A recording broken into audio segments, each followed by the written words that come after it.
Today we're going to talk about US, its debt problem, and how it's going to affect your portfolios. To make it more digestible, we're going to do it in 3 parts. So here goes part 1. Now, although it's the US's debt, it's going to affect everyone.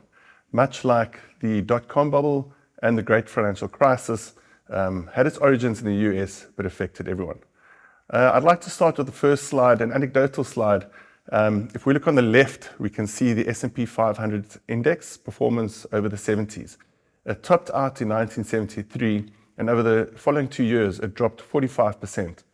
On the right, we have the S&P 500 index in the 2020s. And what I find interesting is that the pricing structure is quite similar.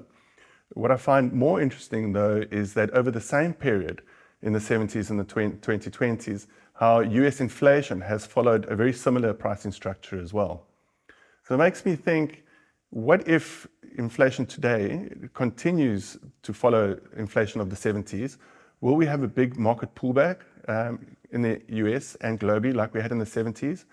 And what could cause inflation to go higher again from here? Maybe not to the 14%, but maybe the 4 to 5%, which is already double the Fed's current target of 2%. So what could cause inflation to go higher from here? Prices, whilst very difficult to forecast, that is a possibility.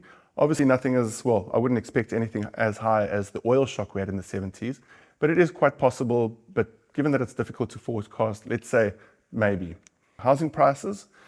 Currently, affordability for housing in the US is quite low. It's difficult. It's not very affordable given the median incomes relative to the median house prices. But let's say maybe as well. The Fed prematurely cutting interest rates. People like us, voters, we like lower interest rates, and it is an election year in the US coming in November. So we think this is likely.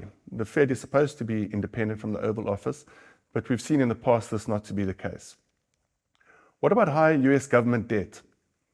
More and more debt that is pumped into the financial system.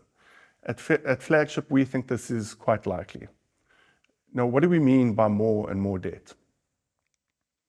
Well, currently the US government debt levels are sitting at $35 trillion. This is a massive number, which I'm going to try to put into perspective for you. Let's assume $1 equals 1 second, or $60 equals 1 minute. How long do you think $1 million is? It's 12 days. $1 billion? 32 years.